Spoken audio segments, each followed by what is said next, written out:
ओम।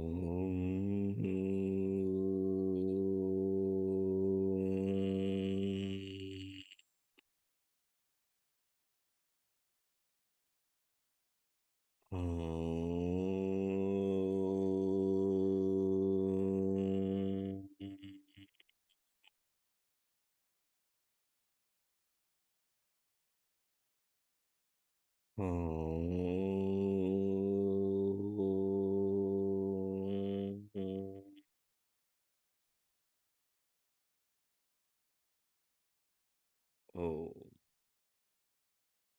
वैदिकी अमृत ध्यान साधना प्रभात सत्संग में आप सभी साधक साधिकाओं का, उपासक उपासिकाओं का हार्दिक स्वागत। आइए पूर्व की भांति आज के ब्रह्म मुहूर्त में, आज के ब्रह्म वेला में भी हम पूर्व की भांति उन महान प्रभु पार ब्रह्म परमेश्वर के दिव्य गुण कर्म स्वभावों को,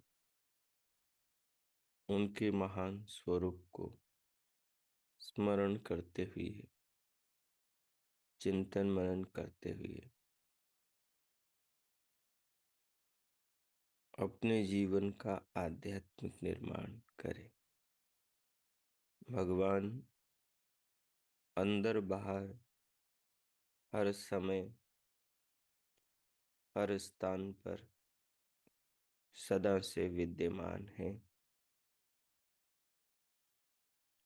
वे निराकार हैं, सर्वदेशी हैं, सर्वांतर्यामी हैं। सृष्टि उनके एक भाग में है, सृष्टि के कण कण में वो है। सृष्टि का कण कण उनकी व्यवस्था, नियम, उनके ज्ञान, उनकी शक्तियों से अनुप्राणित है, प्रेरित है। प्रेरणा पाकर ही नाना कार्यों में, नाना रूपों में, नाना पदार्थों के आकारों में, नाना सृष्टि के घटकों में उनका अंग बनकर प्रकृति के परमाणु, अणु, द्वयणु, त्रसरेणु, चतुष्णु आदि काम कर रहे हैं।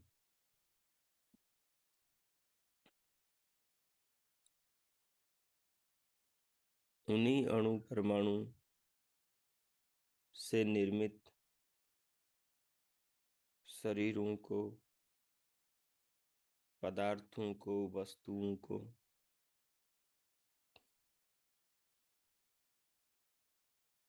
सृष्टि के, ब्रह्मांड के घटकों को हम अपनी ज्ञानेंद्रियों से देखते, जानते, अनुभव करते, सुनते, सूंघते, छूते, स्पर्श करते, महसूस करते हैं। और उन्हीं पदार्थों को हम अपनी कर्म इंद्रियों से जानकर, पाने, छोड़ने, ग्रहण करने, त्यागने, लाने, ले जाने का प्रयत्न करते हैं। हमारा जागना और सोना, हमारा जीना और मरना, देह बदलना और मर के फिर से जन्म लेना, सब कुछ उस अनंत ईश्वर के इस शांत प्रकृति से बनी सृष्टि के अंदर इन लोकों में ही होता रहता है। हमारा यहीं से आरंभ है और हमारी शरीरों का यहीं अंत है। यहीं हमें नए रथ मिलते हैं जिन पर बैठकर हम जीवन भर यात्रा करते हैं और अंत में वे रथ यहीं पर ढेर होकर यहीं समा जाते हैं अपने उपादान में, अपने कारण में, और हम एक नई यात्रा की ओर चल देते हैं। सिलसिला यूं ही चलता रहता है जब तक हमें अपना बोध न हो जाए, जब तक हमें विश्व निर्माता का बोध न हो जाए, जब तक हमें अपना और परमात्मा का साक्षात्कार न हो जाए। व्यवस्थाएं, सृजन, सृष्टि का सृष्टा विश्वकर्मा, विधाता परमात्मा सर्वत्र विराजमान है। हम उसमें हैं, वो हम में है। न दूरी स्थान की है,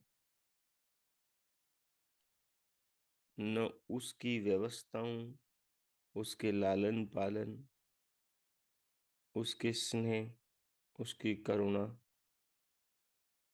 के कारण हमसे और हमारी उससे दूरी नहीं है। दूरी एक तरफा है और वो दूरी हमारे द्वारा बनाई हुई है, और वो दूरी ज्ञान की है, अज्ञान के कारण है। वो दूरी अज्ञान के कारण ज्ञान की है और हमारे द्वारा है, हमारे कारण है।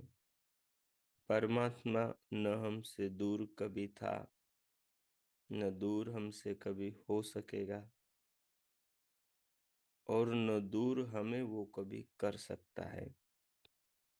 हम तो हमेशा से उसी के आंचल में थे, उसी के स्नेह, उसी की व्यवस्था, उसी की करुणा की छाया में थे। वो हम में है, हम उसमें है।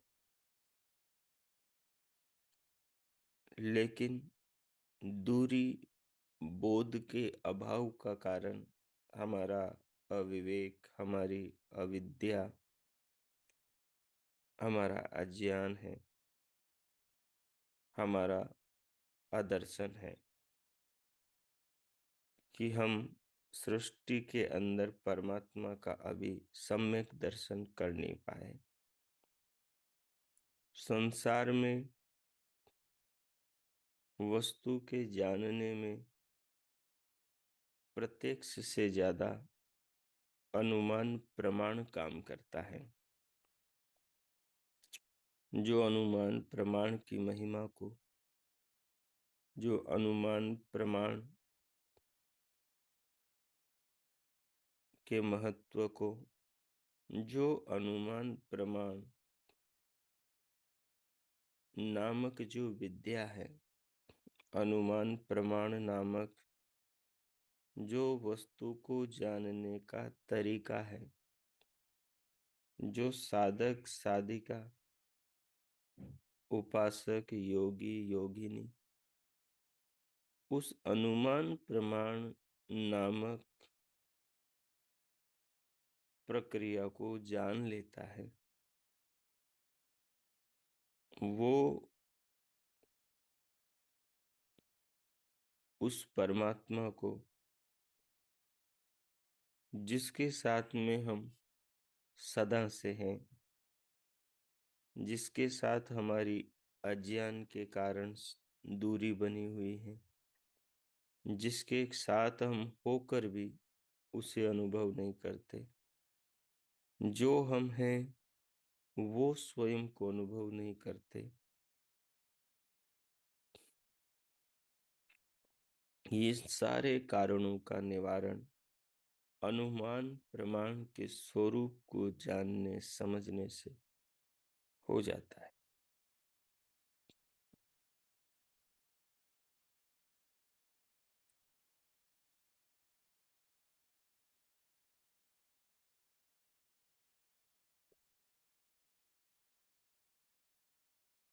अनुमान प्रमाण के अतिरिक्त एक और प्रमाण है। उस प्रमाण का नाम है शब्द प्रमाण। शब्द प्रमाण को भी समझने से, उसकी महिमा को विचारने से, उसके महत्व को जानने से भी हम अज्ञान के कारण जिस परमात्मा से दूर हैं, उस परमात्मा के निकट पहुंच पाते हैं। और एक है प्रत्यक्ष प्रमाण। प्रत्यक्ष प्रमाण, प्रत्यक्ष प्रमाण के द्वारा वस्तु का साक्षात्कार होता है। लेकिन ये प्रत्यक्ष भी अलग अलग प्रकार का है। कुछ वस्तुओं का बाह्य प्रत्यक्ष होता है, कुछ वस्तुओं का आंतरिक प्रत्यक्ष होता है।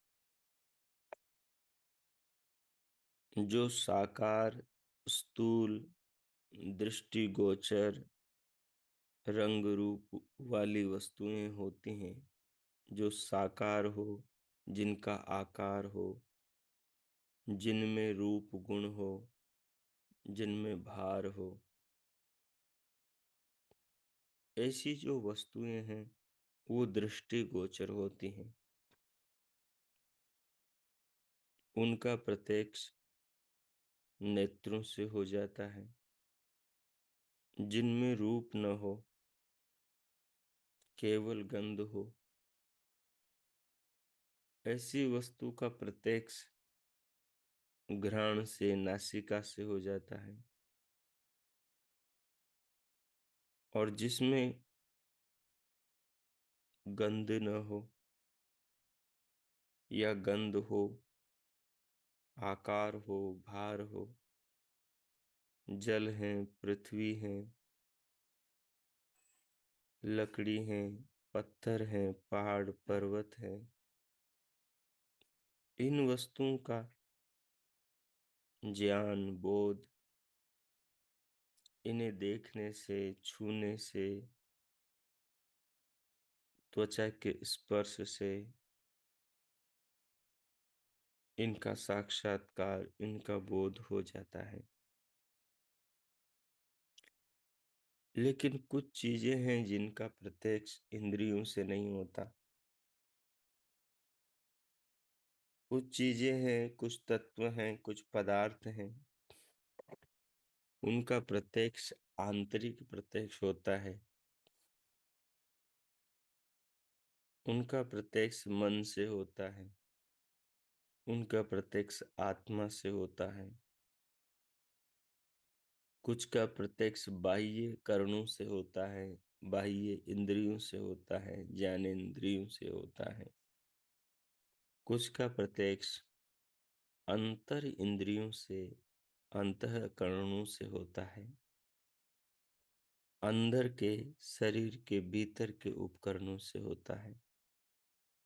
उनमें मन है, उनमें बुद्धि है, उनमें अहंकार है, और उनके अंदर चित्त है, अंतःकरण है। इनसे कुछ तत्वों का साक्षात्कार, उनका ज्ञान, संशय रहित बोध होता है। ज्ञान, बोध, बाहर का, भीतर का, कहीं का भी हो, उस बोध को, उस ज्ञान को, उस अनुभव को करने वाला शरीर में, उस शरीर का निज मुख्य आत्मा होता है। निज मुख्य आत्मा होता है। इस बात को हम सब अनुभव करते हैं। लेकिन हम बाहर के बाहर के उपकरणों, इंद्रियों के प्रत्यक्ष में ही जीते हैं, क्योंकि जन्म से लेकर वही हमारे व्यवहार में अधिकतम रहता है। इस कारण हम उसी की ओर चलते हैं, उसी को प्रमुखता देते हैं।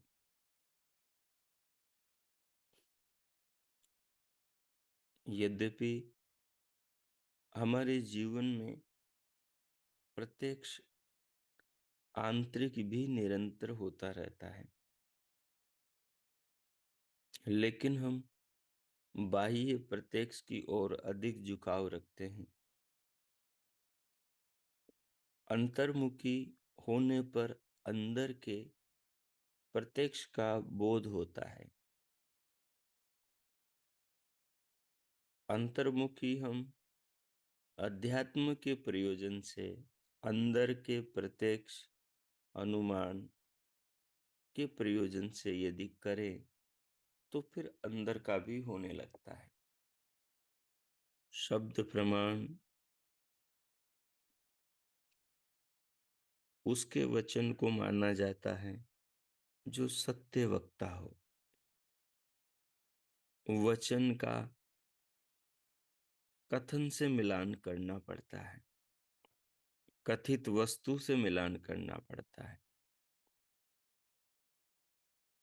वेद जो बात कहता है, वेद परमात्मा की वाणी है, ऐसा हमने सुना है।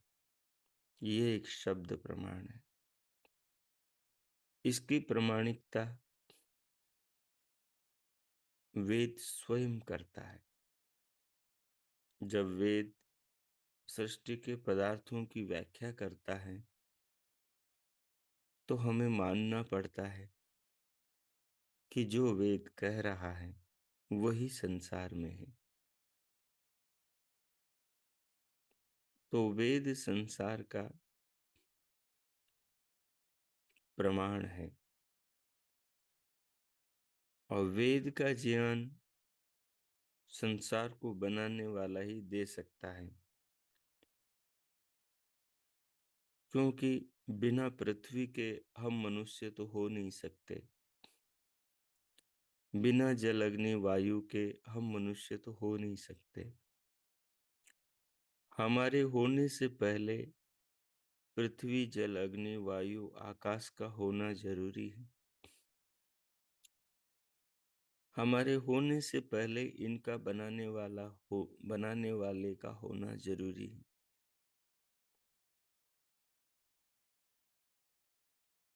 तो हमारे होने से पहले इनके बनाने वाले का होना जरूरी है, तो वही इनको बना सकता है और इनको बनाने वाला वही हो सकता है जो इनके बारे में बता सकता है, और बता वही सकता है जिसने इनको बनाया है। पृथ्वी है, सूर्य है, चंद्रमा है, बुध बृहस्पति शुक्र शनि अरुण वरुण यम। सूर्य है, चंद्रमा है, अनंत तारे हैं, आकाश गंगाएं, सौर परिवार है, पहाड़ पर्वत नदियां सागर हैं, पशु हैं, पक्षी हैं, कृमि कीट पतंग हैं, पेड़ पौधे, फल सब्जियां, शाकें, अन्न, बहुत कुछ है।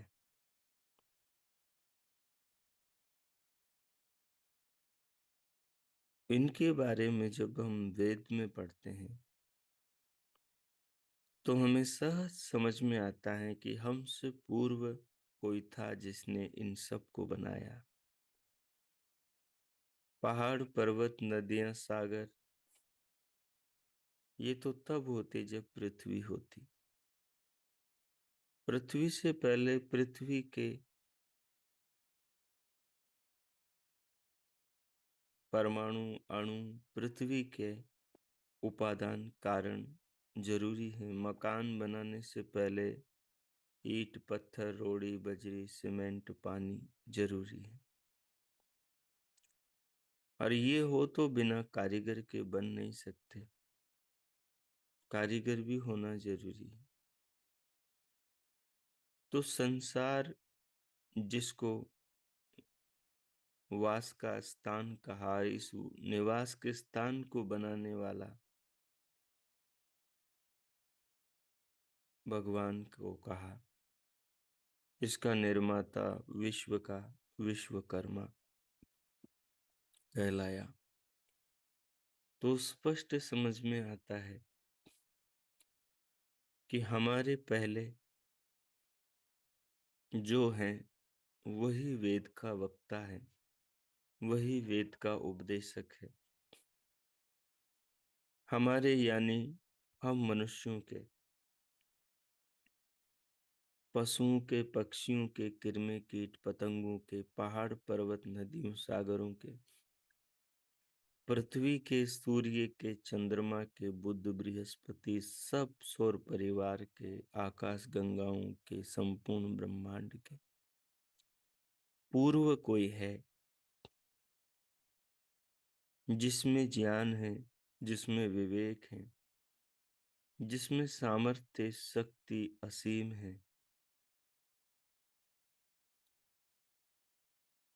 जो वस्तु की रचना के बारे में, वस्तु के प्रयोजन के बारे में, जो वस्तु के भविष्य के बारे में, उसके निर्माण से पूर्व ज्ञान रखता है, वो ऐसा कुशल विश्वकर्मा है जो वस्तु के सृजन से पहले वस्तु का पूर्ण ज्ञान रखता है कि ये वस्तु कैसे बनेगी, कैसे चलेगी और टिकी रहेगी। मनुष्य चीजें बनाता है, 1000 बार मिटाता है, फिर नहीं गढ़ता है, कई बार प्रयास करता है, फिर भी उसकी बनाई चीजें रास्ते में उत्तर दे जाती है। आकाश में उड़ता हुआ विमान खराब हो जाता है, हजारों लोग, कई सौ लोग मर जाते हैं। समुद्र में तैरता हुआ जहाज खराब हो जाता है और मझधार में डूब जाता है। रोड पर पटरी पर दौड़ने वाली ट्रेन खराब हो जाती हैं और लोग मर जाते हैं। रोड पर दौड़ने वाली बस, ट्रक, कार, मोटरसाइकिल खराब हो जाती हैं।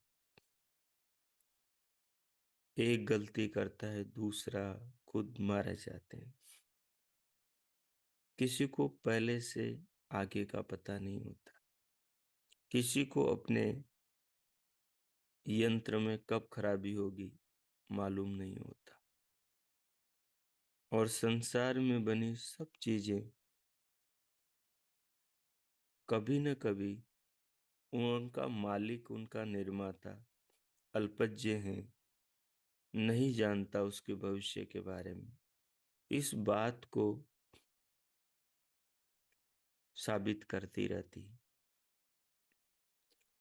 लेकिन जब से हम पैदा हुए, हमसे पूर्व के पैदा हुए, जब से इतिहास बनता और चला आ रहा है, इतिहास के मापदंडों से मापने से ज्ञात होता है कि ये पृथ्वी नष्ट नहीं हुई, इसको लंबा समय हो गया, हजारों, लाखों, करोड़ों, अरबों वर्ष हो गए। ये सूर्य वही है, ये चंद्रमा वही है, ये एक पूरी सृष्टि के लिए है, ये कई चतुर्युगियों के लिए है। जब हम विचार करते हैं, जब हम चिंतन ध्यानस्थ होकर करते हैं, तो सब ताले दिमाग के खुलते जाते हैं, हमें सहज बोध होने लगता है। कई जगह अनुमान हमारी उंगली पकड़ता है, कई जगह शब्द प्रमाण हमारी उंगली पकड़ता है, और कई जगह प्रत्यक्ष हमें साक्षात बोध कराता है। और हमें आश्चर्यचकित कर देता है, हमें मानने पर, सोचने पर मजबूर कर देता है। क्योंकि सत्य अपरिवर्तनशील होता है और असत्य परिवर्तित होता है। जो चीज परिवर्तित हो रही है वो परिवर्तित होती हुई अपना स्वरूप बताती है कि मैं परिवर्तनशील हूं। जो चीज परिवर्तित नहीं होती वो चीज अपने बारे में न परिवर्तित होती हुई बताती है कि मैं अपरिवर्तनशील हूं। जो चीज जड़ है, जो चीज बनी है, जो चीज संगठित हुई है, वो चीज, वो वस्तु, वो पदार्थ बताता है कि मेरा निर्माण हुआ है, कि मुझे बनाया गया है और मैं बनकर परिणमित हो रहा हूँ, बदल रहा हूँ और एक दिन मैं पूरा बदल जाऊंगा। जहां से आया वहां चला जाऊंगा। हर मटका मिट्टी का यही बताता है। हर मकान, भवन, रोड़ी, बजरी, पत्थर, कंक्रीट, सीमेंट से, पानी से बना हुआ यही बताता है। हर आटे की रोटी, हर कपास का वस्त्र, हर चमड़े का जूता और हर कागज की नाव, सब ये बताते हैं, अपना इतिहास खुद बयान करते हैं।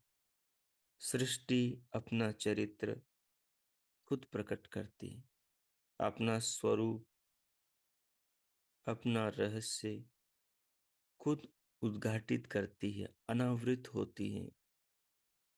जिन वस्तुओं को ओढ़कर छुपी हुई है, जो भी उसका मनन चिंतन करता है उसके सामने वो अपने वस्त्र उतार देती है, अनावृत हो जाती है। सब पर्दे गिर जाते हैं। उसका कारण, उसका निमित्त कारण निर्माता, उसका उपादान कारण, उसका मेटीरियल और उसका काल कारण, उसका समय और उसके दिशा कारण, उसके सारे कारण दृष्टिगोचर होने लगते हैं। वस्तु स्वयं अपना अतीत, अपना निर्माण, अपना स्वरूप बताती है कि वो कैसी।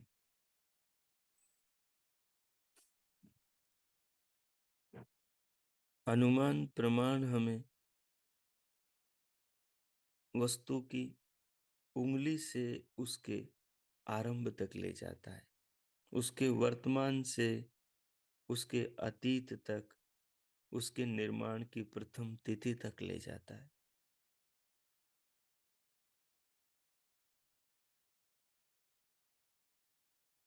और अनुमान ही उस वस्तु के स्वरूप को आंतरिक प्रत्यक्ष द्वारा सिद्ध करा देता है।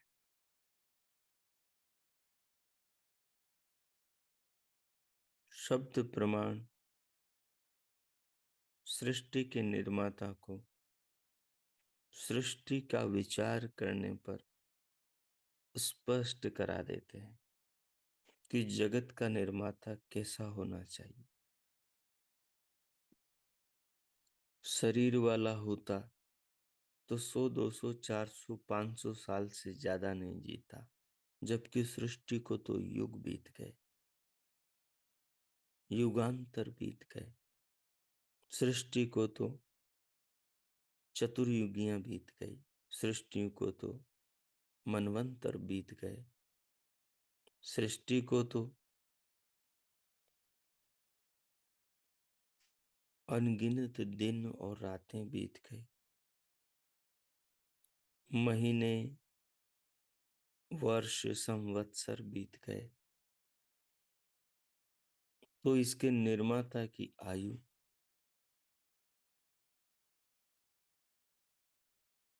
दिन, 2 दिन, महीने, साल, 6,000, लाख, करोड़ वर्षों की नहीं,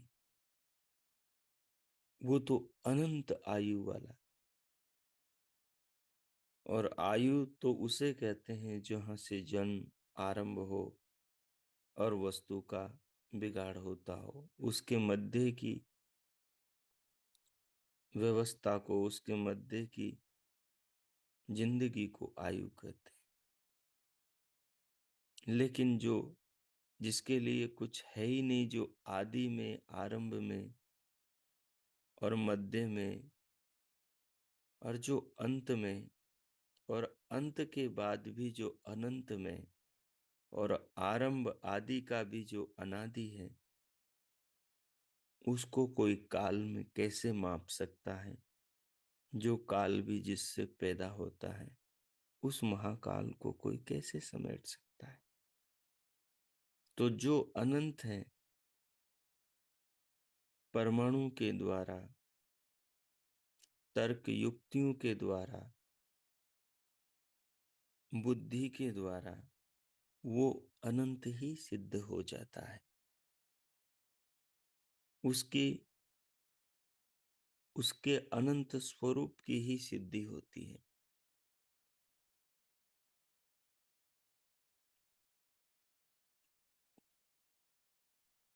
तो ध्यान की नौका में बैठकर जब साधक, साधिका, उपासक, उपासिका संसार की यात्रा पे निकलते हैं,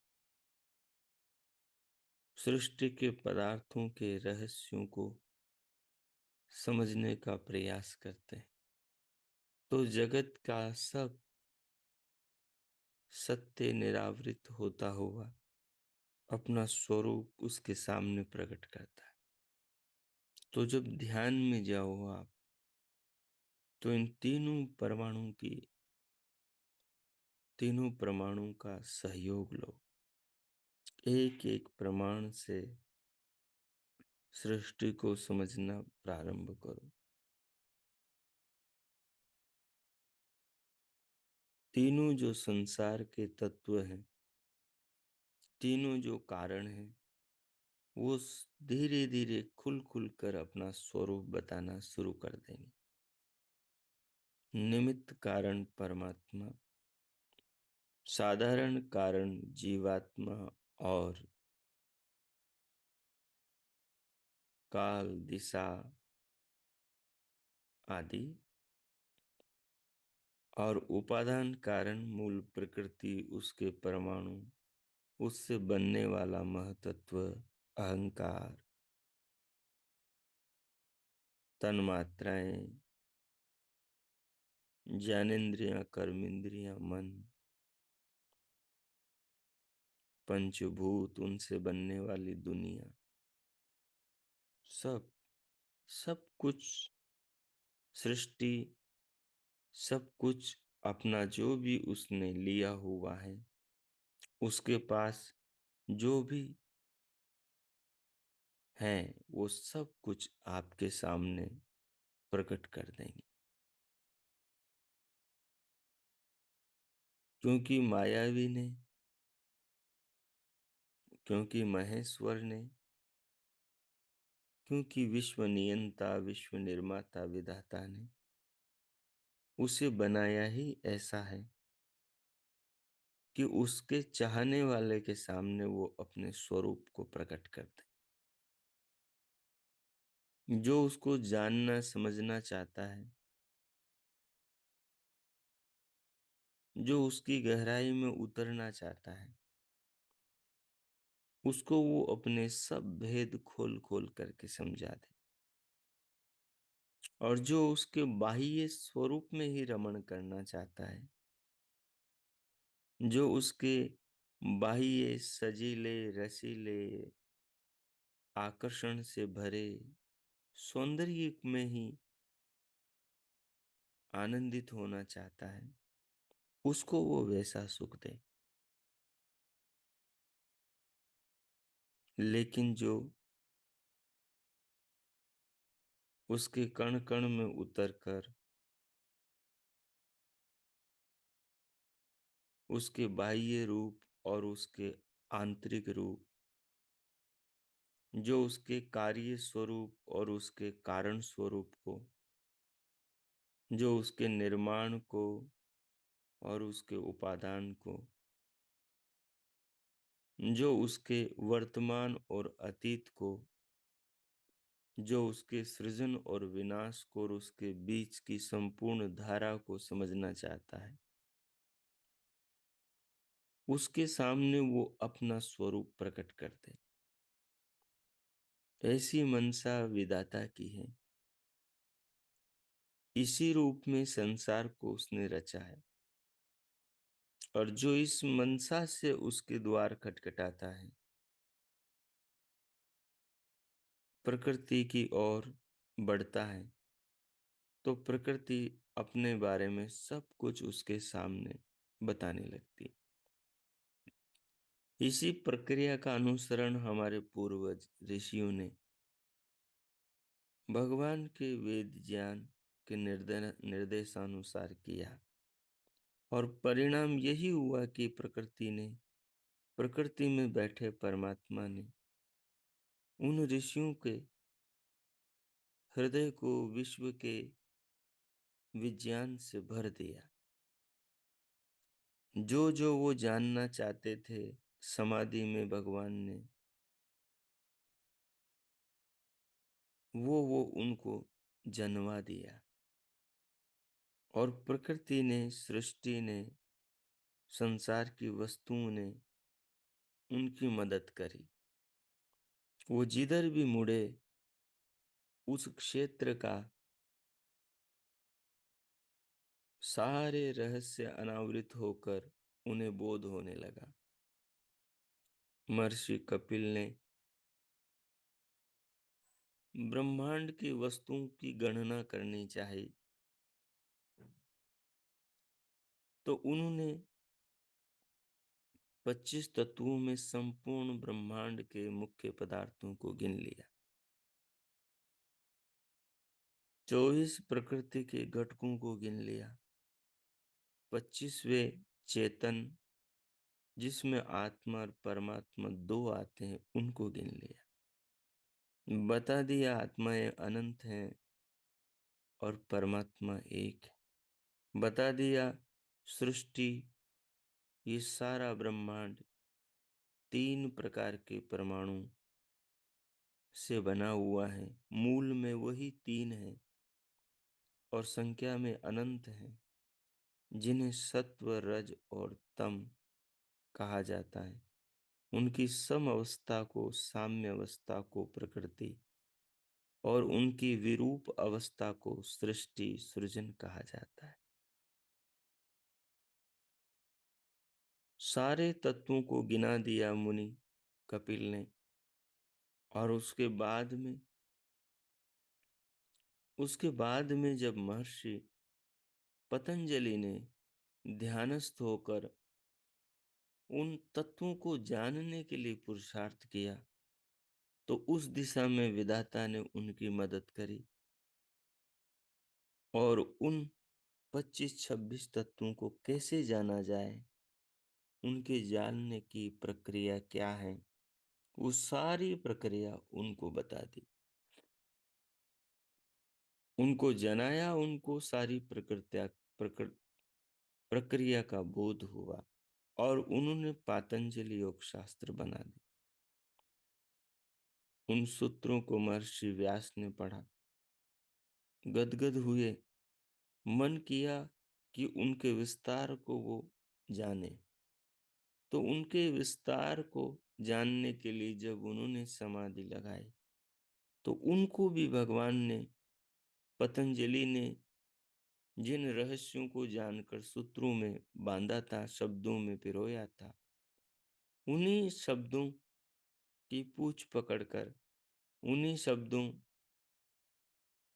के गर्भ में झांककर सृष्टि के रहस्यों को हूबहू जानकर महर्षि वेदव्यास ने पतंजलि के सूत्रों का विस्तार भाष्य में किया।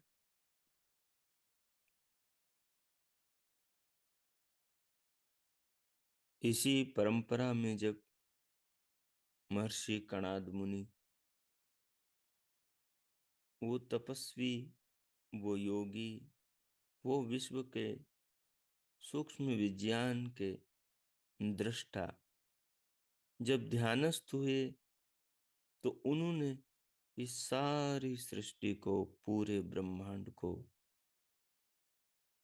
जो पंचभूतों से शुरू होता है, पंच सूक्ष्म भूतों से शुरू होकर जिस जगत के बीच में हम जीवन जीते हैं, जिन वस्तुओं पदार्थों के बीच में, उन्होंने उसका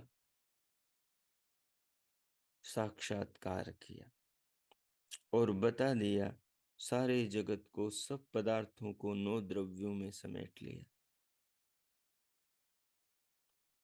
सबके गुणों को 24 गुणों में समेट लिया, और सब ब्रह्मांड में क्रियाओं को, सारी क्रियाओं को 5 क्रियाओं में, कर्मों में समेट लिया। 9 द्रव्यों, 24 गुणों और 5 कर्मों में पूरे जगत, संसार के अणु परमाणु से लेकर पहाड़ पर्वत नदियों सागर शरीरों तक के सब रहस्यों को कह दिया। मुनि गौतम ने विचार किया कि अब इनको ठीक ठीक जानने की प्रक्रिया क्या है।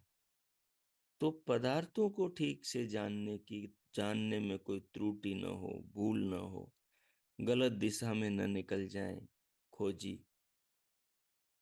उन्होंने उस पर अनुसंधान किया और भगवान ने उसके सामने द्वार खोल दी और प्रकृति का एक एक अणु परमाणु उनसे बात करने लगा, और उन्होंने सृष्टि के जानने के सब नियमों को जान लिया और अपने न्याय दर्शन के अंदर सूत्रों में पिरो दिया। चाहे आप आत्मा को जानो, परमात्मा को जानो, इंद्रियों को जानो, इंद्रियों के कारणों को जानो, वस्तुओं को जानो, वस्तुओं के उपादान, पंचभूतों को जानो, उनके उपादान सूक्ष्म भूतों को जानो, चाहे आप झूठ बोलने वाले को पकड़ो, चाहे आप अपनी पड़ताल करो, सब कुछ को जाना दिया। इस ब्रह्मांड को किसने बनाया? कौन इन पहाड़ पर्वत नदियों सागरों का निर्माता है? कौन इन गहरी झीलों को, उड़ते बादलों को, चमकते सूर्य को, टिमटिमाते तारों को, और सागर में भी हलचल मचाने वाले और सारी वनस्पतियों को रस से, अमृत से भरने वाले चंद्रमा को बनाता है? कौन मानव की इस दिव्य देह को पशुओं, पक्षियों, कृमि पतंगों के शरीरों को और अनंत पेड़ पौधों को रचता है? कौन जन्म देता है, जीवन पर्यंत संभालता है और अंत में शरीर बदल देता है, आत्माओं को फिर नई राह पर भेज देता है? कौन है जो सारे काल चक्र को चला रहा है, जो काल का भी महाकाल है? कौन है जो सृष्टि के समस्त देवों को धारण करने वाला देवादिदेव महादेव है? कौन है जो सबको धारण कर रहा है, जो विश्व विधाता है, जो निराधार सूर्य को, पृथ्वी को, अन्य ग्रह उपग्रहों को धारण कर रहा, वो कौन है? तो वेद व्यास ऋषि ने इस दिशा में अनुसंधान किया, इस दिशा में चिंतन मनन किया, इस दिशा में सोचा विचारा, इस दिशा में समाधि लगाई, और भगवान ने उनके सामने द्वार खोल दिए कि ये लो, तुम मेरे स्वरूप को जानो। और वेद व्यास ऋषि ने, महर्षि बादरायण ने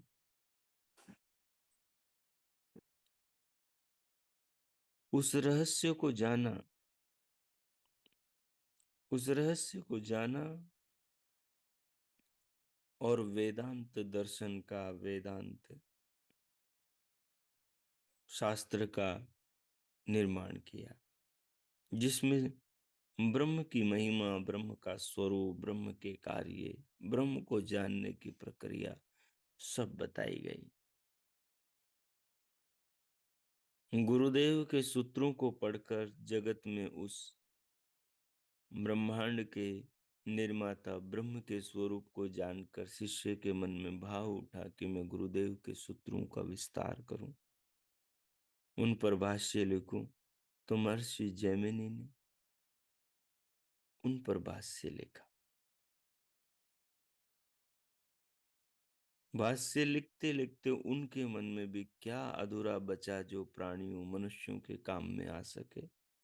तो उन्होंने एक शास्त्र लिखा जिसका नाम मीमांसा दर्शन, और उसमें वाक्यार्थ बोध, शब्द, शब्द की आत्मा, शब्द के वस्त्र, शब्द का शरीर, शब्द का सिर, पांव, हाथ, शब्द, अक्षर, वाक्य, जो शब्द का विज्ञान है, जो वाणी का विज्ञान है, जो वाक का रहस्य है, उसके ऊपर उन्होंने वेद को जानने के लिए, जगत को समझने के लिए यज्ञ यज्ञ की प्रक्रियाओं को आधार बनाकर एक महान शास्त्र का निर्माण किया। उन्होंने इच्छा करी और भगवान ने उनके सामने द्वार खोल दिए। और इन ऋषियों के पूर्व भी और इन ऋषियों के बाद में भी अनंत ऋषियों ने इच्छाएं करी, समाधियां लगाई, ध्यान में गए, और भगवान ने सृष्टि को जानने के द्वार उनके सामने खोल दिए। सृष्टि ने स्वयं निरावृत होकर अपना स्वरूप उनके सामने प्रकट किया, और उन्होंने जगत को जाना, विश्व को जाना, अपने आप को जाना, अपने आप में विश्व के निर्माता परमात्मा को जाना, और उन्होंने अपने आप को, परमात्मा को पाकर जगत के बंधनों से मुक्त कर लिया।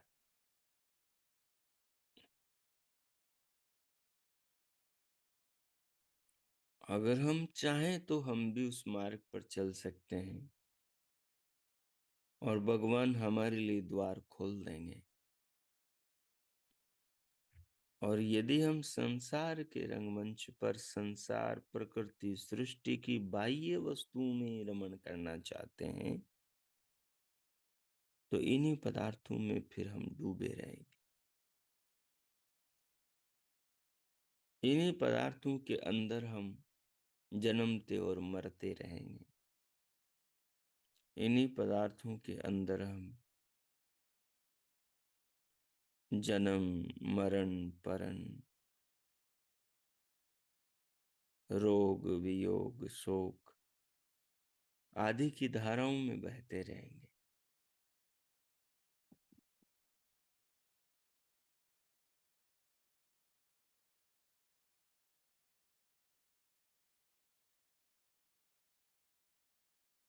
सो आइए, शब्द प्रमाण, अनुमान प्रमाण और प्रत्यक्ष प्रमाण, संसार को जानने के ये तीन महान सूत्र हैं। न्याय दर्शनकार मुनि गौतम ने और महर्षि वात्स्यायन ने इनको बहुत अच्छे से अपने न्याय शास्त्र में समझाया है। इन पर विचार करे, चिंतन करे, शास्त्र में इनको देखे, और सृष्टि को, जगत को, विश्व को, आत्मा, परमात्मा, प्रकृति को इन तीनों नेत्रों के द्वारा, तीनों सूत्रों के द्वारा, इन तीनों ज्ञान के पैमानों के द्वारा जानने का प्रयास करें, समझें। अब मैं मौन होता हूं। अगले 5-7 मिनट तक जो आपने सुना, जितना आपके समझ में आया, स्मृति में ठहरा, उसके आधार पर आप चिंतन करें, ध्यानमय चिंतन करें। कीजिए, मैं मौन होता हूँ। ओ।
हो।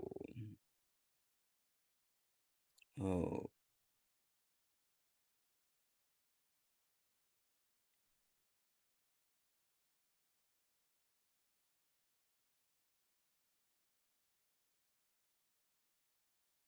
इस प्रकार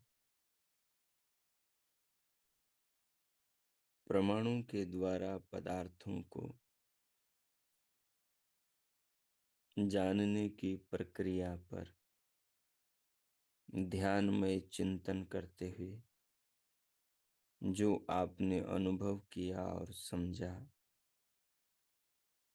जो ज्ञान दृष्टि आपको प्राप्त हुई, उसे आत्मसात करें और भगवान का धन्यवाद करें। इस जीवन के निर्माता, जगत के सृजन करता, हम सब के पालन पोषण करता परम पिता, परम माता, परमात्मा का धन्यवाद करें। उसके प्रति अपार श्रद्धा, अपार कृतज्ञता, अपार भक्ति, अपार धन्यवाद की भाव अपने हृदय में अनुभव करें। भगवान का धन्यवाद करें। समस्त पूर्वज ऋषि मुनियों का धन्यवाद करें।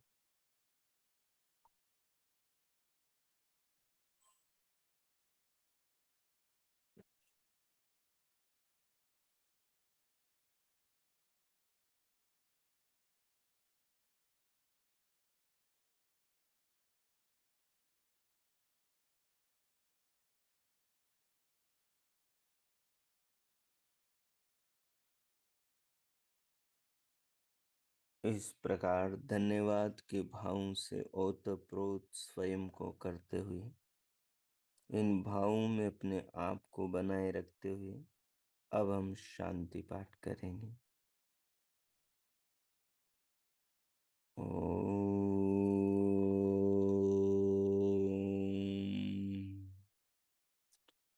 शांति। ओम शांति। ओम शांति। ओम।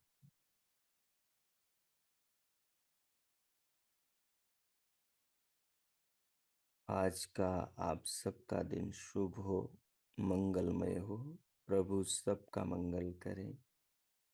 हमारा ये ज्ञान हमारे जीवन को सुंदर बनाए, श्रेष्ठ बनाए, अपने लिए, परिवार, समाज और राष्ट्र के लिए, विश्व के लिए कल्याणकारी बनाए। बहुत बहुत मंगल कामनाएं, शुभकामनाएं। इति ओम शम। अब सहज हो जाएं। पूरे भाव को, चिंतन को हृदय में, मन में रखें और पूरे शरीर को अब अनुभव करें। शरीर को अनुभव करते हुए सहज हो जाएं। दोनों हाथों को, हथेलियों को अनुभव करें, उनमें क्रिया करें। फिर उठाकर दोनों हथेलियों में परस्पर घर्षण करें।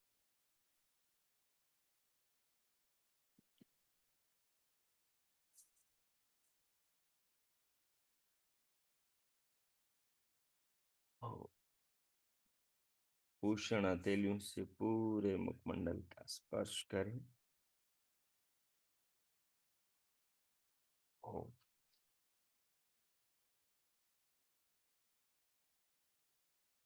तदुपरांत उंगलियों के मध्य से पलकें खोलते हुए भीतर से बाहर आ जाएं। और अब किन्हीं का कोई प्रश्न हो तो पूछ सकते हैं। उनका स्वागत है। ओम।